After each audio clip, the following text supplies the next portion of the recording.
Mesdames, Mesdemoiselles, Messieurs, voici maintenant un communiqué du musée aux anciens commerces.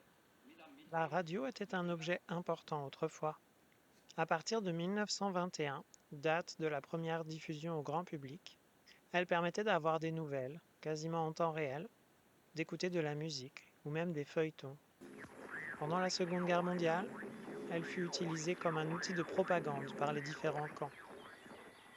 Ici, voici le sixième bulletin d'information de la BBC. Veuillez tout d'abord écouter quelques messages personnels. La fortune vient en dormant. Heureux qui, comme Ulysse, a fait un long voyage.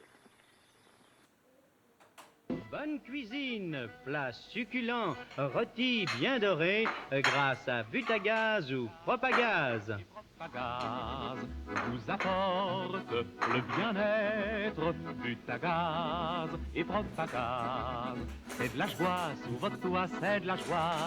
Un simple robinet à ouvrir et vous aurez instantanément, madame, de l'eau chaude à volonté grâce au chauffe-eau alimenté par Butagaz ou Propagaz. Le bien-être, Butagaz et Propagaz, c'est de la joie sous votre toit, c'est de la joie. On y entendait de très nombreuses réclames où les artistes du moment vantaient tout un tas de produits. Ça va seul, ça va seul, ça va seul. C'est le seul nom qu'on retient comme produit d'entretien. Ça va seul, ça va seul, ça va seul. Ça va seul, ça va tout seul. Avec le temps et le progrès, les postes sont devenus plus petits. On a quitté les TSF pour les transistors que l'on pouvait emmener partout avec soi.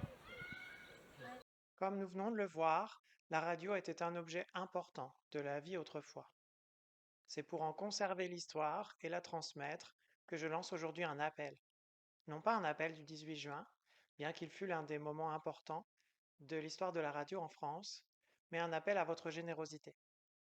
Si vous nous suivez, vous savez que nous essayons de proposer régulièrement des choses nouvelles pour nos visiteurs, et en particulier pour nos visiteurs fidèles qui reviennent fréquemment. Nous avons déjà fait appel à vous, notamment en 2017 pour m'aider à racheter le musée, en 2021 pour nous aider à améliorer la mise en scène de certaines salles, et en 2022 pour nous aider à racheter les collections qui ne m'appartenaient pas et ainsi éviter une dispersion. Maintenant que ces collections m'appartiennent, il est de mon devoir de les conserver au mieux, éventuellement de les faire restaurer au besoin et bien sûr de les exposer.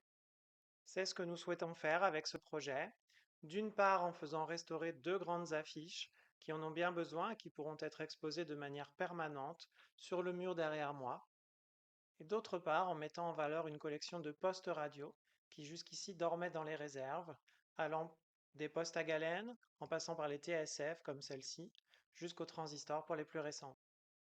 Si ce projet est mené à son terme, c'est toute cette partie des collections qui pourra être ainsi mise en valeur auprès donc de nos visiteurs de manière permanente, mais aussi et de manière un peu plus particulière lors de nos événements et visites autour des années 1940 et de la Seconde Guerre mondiale, ainsi qu'auprès des scolaires que nous accueillons tous les ans.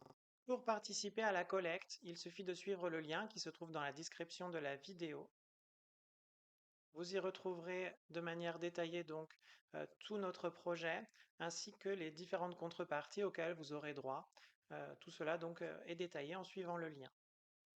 Je remercie par avance celles et ceux qui prendront le temps de visionner cette vidéo, de la partager, d'aller voir donc notre projet sur Ulule et éventuellement à celles et ceux qui participeront en donnant. Ne donnez bien sûr que si vous le pouvez, selon vos moyens et ne serait-ce que partager autour de vous, ça nous aiderait déjà énormément.